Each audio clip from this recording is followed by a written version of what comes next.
Let's focus on China now. The country imposing another major lockdown, this time on the southwest city of Chengdu. It has a population of more than 21 million people. COVID restrictions also ramping up in other areas of the country like Shenzhen as COVID cases rise. Could Beijing's latest lockdowns impact more than the global supply chain? For more on this and the U.S. ban of certain semis in China, let's bring in CNBC contributor DeWardrick McNeil. He is the managing director, senior policy analyst at Longview Global. DeWardrick, always great to have you with us. I want to ask you first about the chip news and the new requirements, licensing requirements imposed by Commerce. It seems very specific, and yet it seems almost, I don't want to say arbitrary. I mean, these are very specific chips. They're worried about it getting into the hands of the military. But could we see any sort of retaliation from China because of this? Does it feel like the U.S. is somehow targeting China in some way? Thanks for having me, Melissa. Look, I think to be fair, we should step back and realize that these announcements are fairly consistent with the administration's broader semiconductor strategy, which they've been talking about for almost 2 years now, Melissa, and that involves two major pillars. We saw with the CHIPS Act, that's incentives for U.S. manufacturers to come back home and manufacture these high-end chips here. It's money for research and development so that the U.S. can maintain its cutting edge in these high-end chips. But the less focused on piece of that strategy, Melissa, is what I'm calling denial. And it is denying China the ability to buy the equipment needed to tool and fabricate these high-end chips, as well as the software to design these chips.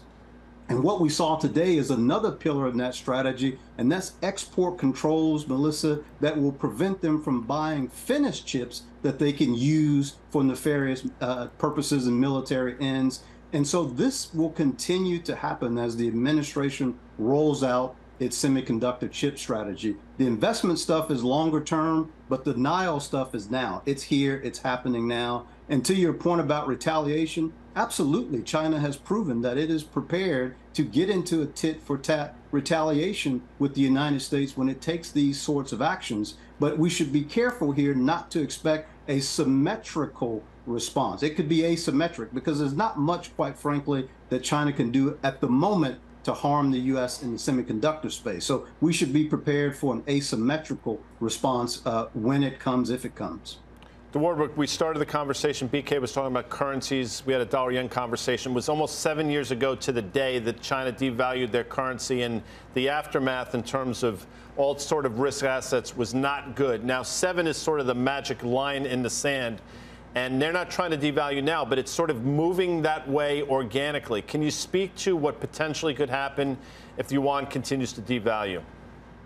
Well, I'll tell you, one of the concerns that China has been dealing with, and that's capital controls in flight as people look, investors look for greater returns. This is always a challenge. It's certainly happening as the Fed increases rates and the PBOC decreases rates. So there's a lot of concern in China at the moment on how they regulate capital controls given some of these moves. So I think that's one place for us to focus as we look at yuan valuations.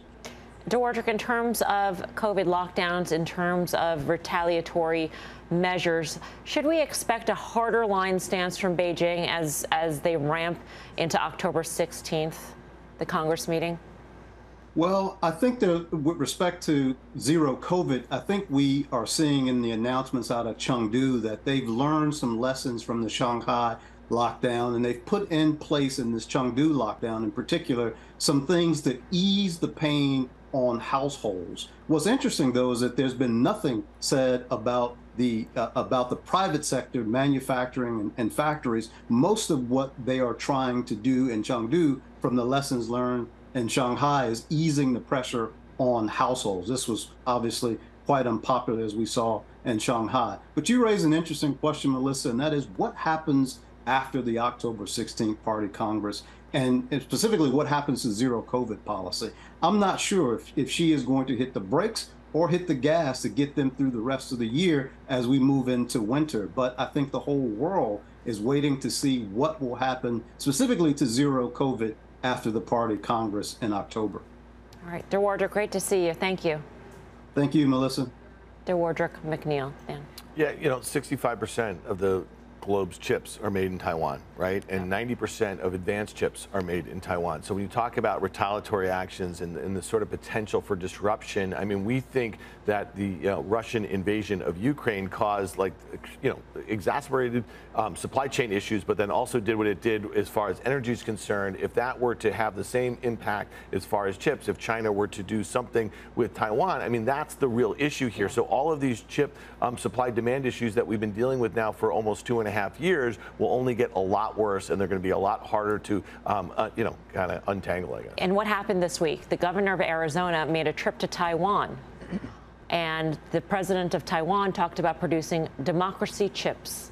Arizona, by the way, is a state where Taiwanese are sent, pilots are sent to train on F-16, Tims. I mean, this whole thing, it feels like there's something brewing here.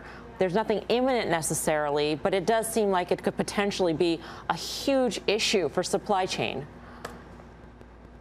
Well, there's no question about it, and it's a tinderbox. And a lot of these, though, are shots across the bow. And if you think about it, it really is, at some point, where is the risk to U.S. companies that are succeeding and have real businesses in China, like an Apple? And remember all the way back to Huawei, when we were essentially blocking them and really restricting them at every turn in this country and where we could, even with our partners. And China plays the long game here. And I do think that, some of the headlines here are intended to be just that. I think China is appeasing, as you said, into that Congress as much for a domestic constituency and a domestic audience as much as anything. And I agree with Dwardrick. I mean, the approach towards the semiconductor industry, whether it's onshoring, whether it's, the capex that we've talked about that's in the hundreds of billions of dollars over the next 5 years, is something that's very consistent with where we need to go and where strategic assets really need to be. So the headlines are scary. And I think if you look at China, who added $146 billion in stimulus last week